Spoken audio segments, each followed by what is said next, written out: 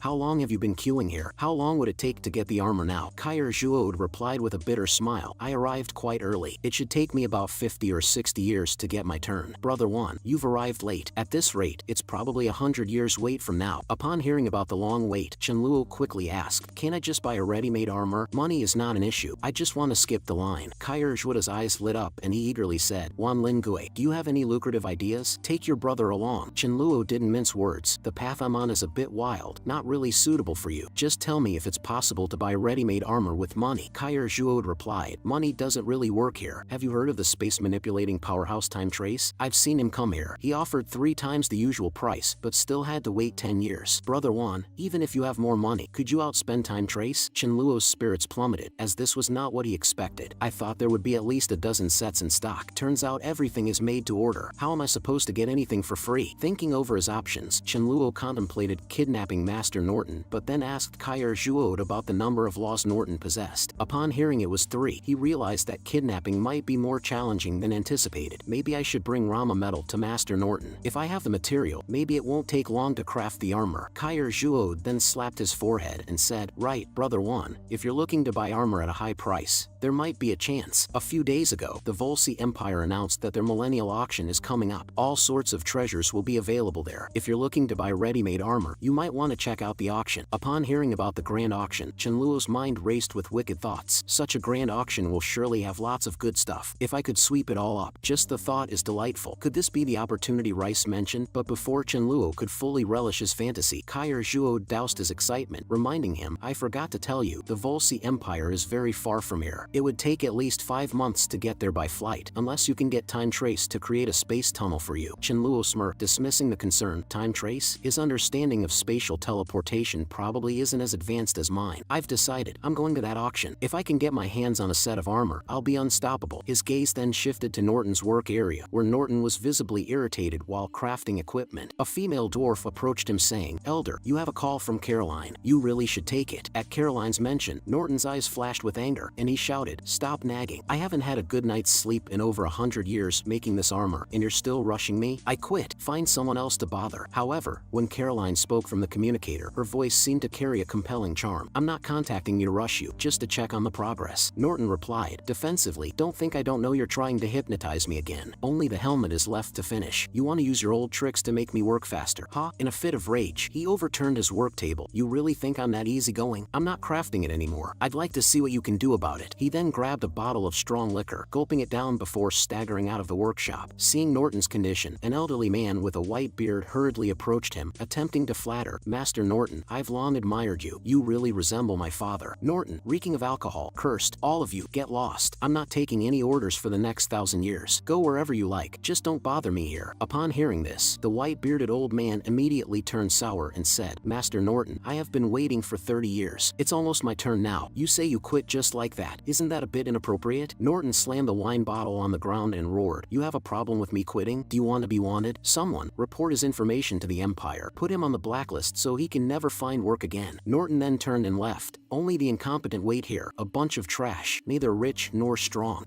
Chenluo was secretly astonished at this scene. It seems the arrogance and hot temper of the dwarf race really do run in their blood. Seeing Norton about to leave, Chenluo hurriedly came forward with a flattering smile. Master Norton, please wait. I have a piece of Rama metal here. Might you consider doing me a favor? However, Master Norton paid no heed. Seeing this, Chenluo didn't dilly-dally and quickly took out a bottle of fine wine he had snatched from the third prince. This is specially offered to you. Don't you want to have a taste? Hearing there was fine wine, Norton immediately stopped in his tracks. What good wine can a nobody like you have? But when he saw the wine handed over, his eyes lit up. No way. Could this be Blue Flower Drunk? Norton grabbed the bottle of Blue Flower Drunk and downed it in one go. Chenluo, without any hesitation, quickly handed over another bottle. Norton lecherously smiled. Not bad, kid. You've got taste. Come in and have a few drinks with me then. Hearing this, Chenluo was overjoyed and hurriedly asked again if Norton could help craft some armor for him. At this, Norton's face changed. Are you deaf or has your brain been kicked by a donkey? Didn't you hear me say I won't work for 1,000 years? Can't you understand human speech? Norton kept pointing at Chenluo's nose and cursing. Are you brain damaged? Trying to get me drunk to trick me into working for you? You underestimate my capacity for drink. But the next moment, the old man sleazily inquired if there was any more Blue Flower Drunk, asking if he could have another bottle. His face-changing skill was truly unparalleled. Upon hearing this, Chenluo immediately said, if you agree to craft the armor for me, not only will there be enough wine, but I also have 30 million purple crystals as a token of my gratitude for your hard work. As he spoke, Chenluo handed over 2 more bottles of Blue Flower Drunk. Taking the bottles, Norton muttered, 30 million purple crystals, and you think you can get me to work when I'm not in the mood? Read my lips, get lost. At this, Chenluo's face turned completely dark. Ungrateful, aren't you? When have I ever been treated with such disdain? Seeing Norton stagger forward, Chenluo quickly went up to support him. Please, don't fall. Let me help you rest. Norton, with a flushed face, chuckled stupidly. Even after I curse at you, you don't leave. You really are thick-skinned. Hearing this, Chenluo immediately feigned concern. Master, please calm down. It was all my fault for being inconsiderate and mentioning work when you were not in the mood. As he spoke, Chenluo's hand moved towards Norton's spatial ring. Under the influence of alcohol, Norton's eyelids were already fighting a losing battle. In a swift motion, Chenluo gently pulled off Norton's spatial ring. Norton, drunk and unresponsive, didn't realize what had happened immediately. Seeing his chance, Chenluo quickly said, you should rest now. I won't disturb you any longer. Then 2 people replaced him in supporting Norton and escorted him to his room. But just then, Norton, almost instinctively, felt for his spatial ring and found it missing. The shock sobered him up instantly. The armor of Caroline and all his belongings were in that ring. Norton then roared, it was that lad. Everyone, heed my command. Seal the city. He rushed to the reception area and shouted, where's the lad who helped me earlier? Did anyone see him? That damn thief stole my spatial ring. As soon as these words were spoken, everyone naturally looked towards Kair Zhuod, and they began to say, that lad is closest to him. Hearing this, Kair Zhuod's bladder nearly gave out in fear, and he quickly clarified, I'm not close to him. I only know his name is Wan Lingui. He thought to himself, no wonder that lad said his way of making money was wild, daring to even steal from Master Norton. Meanwhile, Chenluo had already fled to the Happy Planet, ordering a table full of delicious food at a cloud restaurant to celebrate. Although he found the armor he had been longing for in Norton's ring, it was unfortunately pink, which disappointed him. A grown man wearing pink armor was too embarrassing. He resolved to find a way to change its color. Simultaneously, Albert, a commander of the Volsi Empire, also arrived on Happy Planet. Just as he landed, alarms sounded. A divine-level individual with unidentified status had entered Happy Planet, and no data was detected on him. Hearing the alarm, Albert's face showed a hint of amusement. Could it be that audacious Chenluo? I should check it out. Soon, Albert approached Chenluo and said with a smile, excuse me, due to a recent fugitive issue, to avoid any misunderstandings, could you please show your law for inspection? Annoyed, Chenluo responded, can't you see I'm eating? Can it wait until I'm finished? Albert grinned, sir, I have reason to suspect your identity. Please cooperate with my inspection. With no expression, Chenluo stood up and said, you're quite bothersome. Then, giving Albert a look, in the next second, under everyone's gaze, Albert disappeared on the spot. This terrified the onlookers, who began to shout, this guy must be the wanted criminal, no doubt about it. No sooner had the words left his mouth, Chenluo waved his hand grandly, instantly transporting everyone in the restaurant thousands of miles away. Realizing the situation had escalated to this point, and that returning to this restaurant for a meal would be impossible, Chenluo decided to take the entire cloud restaurant with him. When Albert made his way back to Happy Planet, he found the entire building had vanished, which greatly alarmed him. He quickly contacted the third prince using his communicator. After learning about the situation on Happy Planet, the third prince was certain that this was undoubtedly Chenluo's doing, having experienced a similar theft himself. He immediately contacted Black Spirit, instructing him to use a teleportation commission array to quickly travel near Happy Planet and assassinate Chenluo, with all expenses covered by the third prince. Black Spirit chuckled. Just wait for my good news. As soon as I find him, that lad is as good as dead. To ensure nothing went wrong, the third prince also contacted a space element powerhouse, respectfully saying, Uncle Yun Chuyang, it's been a long time since we last spoke. Just wanted to say hello. Are you free right now? Yun Chuyang responded immediately. Cut the crap and tell me what you want. I'm in the middle of comprehending law. Hearing this, the third prince quickly responded with a smile. Haven't you mastered the 8th law of space, void walking, yet? Yun Chuyang sighed. I've mastered the other 7 laws of the space element, but I still can't grasp void walking. By the way, do you still have any enlightenment tea left? Give some to your uncle. When enlightenment tea was mentioned, the third prince knelt down immediately and said with a grin, although I don't have any enlightenment tea, I can help you master void walking law. At this, Yun Chuyang eagerly asked how. The third prince explained, a space element genius has recently emerged. He became a deity just over a year ago and has already mastered the void walking law and spatial teleportation law. This lad also possesses a time element crystal. If we join forces to kill him, the time element will be mine and the space element will be yours. How about it? Upon hearing this, Yun Chuyang immediately agreed to the deal. I'll also attend the auction you're hosting. I'll come to you then. If you are completely sure about Chenluo's location, you can call me in advance. The third prince quickly expressed his agreement, then it's happily decided. At that moment, Yun Chuyang spoke gravely. I heard the Draymond Empire found a mysterious cave emitting the aura of destruction law. Is this true or not? The third prince replied with a bitter smile. Indeed, it's true. Black Spirit was actually the first to discover it. He rashly went in wearing his armor and came out barely alive after just a few seconds. His armor was destroyed, and now that place is guarded by the Draymond Empire. There's nothing I can do. It's their territory. I suspect the destruction law, which has been missing for many epochs, is located there. After ending the communication, Yun Chuyang pondered for a moment. That lad is truly a genius. His talent is unprecedented. It's a pity, really. I genuinely want to master void walking, or else I'd really like to keep him to strengthen our space element faction. At the same time, elsewhere, Chenluo brought the Cloud restaurant to a deserted planet. This frightened the restaurant staff considerably. Chenluo gave a slight smile and reassured them. Don't worry, I'm not a bad person. As long as you work honestly for me, I'll increase your salary tenfold. Saying this, he took out a card reader and showed the balance in the account, which brought tears of excitement to the corners of the mouths of the onlookers. Then, Chenluo approached the proprietress and asked, What's your name? The lady, known as Bai Menchi, immediately responded, I'm Bai Menchi, the daughter of one of the restaurant owners who was not favored. I'm usually in charge of managing the restaurant and making various beverages and alcoholic drinks. Upon hearing this, Chenluo quickly inquired if she could make a drink called Hilbodo. Bai Menchi timidly nodded in affirmation. Chenluo then asked, Do you know who grows enlightenment tea? Bai Menchi informed him, Yes, I know. It's grown by a nature expert named Eugene. This excited Chenluo immensely, and he eagerly exclaimed, Then do you know where he lives? Bai Menchi almost panicked, thinking to herself, why is he so excited? He's not planning to rob them, is he? She shook her head and said, I don't know, but my father certainly does. How about you let me go, and I'll ask him for you? Chenluo, not being foolish, urged her to call her father right away. However, after trying numerous calls with no answer, it became apparent that her father really didn't favor her. But just then, Rice suddenly reminded Chenluo, it's time for you to go out and explore. Don't just hide in space. You must visit some important planets. Caught off guard, Chenluo stood frozen for a moment, thinking, I was planning to make a big move at the auction before going out to stir things up. But if Rice is suggesting this, then there must be some advantage in it for me. Rice playfully added, Be careful, though. You might get hurt this time. I suggest it's better to get a little injured. It makes the fish easier to catch. After finishing her statement, Rice directly pushed Chenluo out of the space. At this moment, Chenluo was a bit stunned, but resolved to visit his friends Richard and Sentai on the Happy Planet. The sudden visit frightened both of them. Richard, feeling resigned, said, Why didn't you hide? Now that you've brazenly shown up on the planet we're guarding, we have no choice but to take action against you. Chenluo, with a grin, responded, I understand. It's your duty after all. Let me help you out then. With that, he used a void banishment technique to send them miles away. However, at that moment, Albert appeared in full armor, causing the ground to tremble and space itself to crack. He coldly said, Last time, you escaped by luck with a sneaky attack. This time, let's see where you can run with the space breaking apart. Chenluo, smiling disdainfully, Just you, but suddenly sensed another murderous presence nearby. He instinctively prepared to use void walking to escape, but then remembered Rice's advice that getting injured might be beneficial. Right then, a dark shadow struck like lightning, stabbing him with a sword. Fortunately, the blow wasn't fatal. Albert, witnessing this, exclaimed in surprise, Black Spirit, how is it you? Are you healed from such severe injuries so quickly? Hearing this, Chenluo immediately thought of leading Black Spirit to a secluded place. He dramatically spewed a 2-meter-high spurt of blood and exclaimed, You despicable sneak, resorting to a surprise attack. Upon hearing this, Black Spirit immediately showed a smug big look of triumph and said, "Today is your day to die." Chenluo then hurriedly took out 3 vitality restoration pills and stuffed them into his mouth. Seeing this, Black Spirit immediately gloated. "It seems my sword earlier did quite a number on you. Otherwise, why would you gobble down 3 pills at once?" Chenluo then immediately vanished from the spot with a void walk, much to Albert's dismay. "Didn't I shatter the space? How did he manage to use void walk? How can we catch him now?" Black Spirit was quick to pursue, sneering as he did so. "When I ambushed him earlier, I infused a strand of law power into his body. No matter where that kid flees, I can track him down." Seeing Albert following, Black Spirit quickly said, "I alone am enough to deal with him. You don't have the ability to hide, and being spotted by him will only make him run faster." Hearing this, Albert nodded. "Then I wish you good luck." Soon, Black Spirit caught up to the panting Chenluo by following the scent of law. Delighted at the sight, Black Spirit thought, "It seems this kid can't use void walk continuously anymore.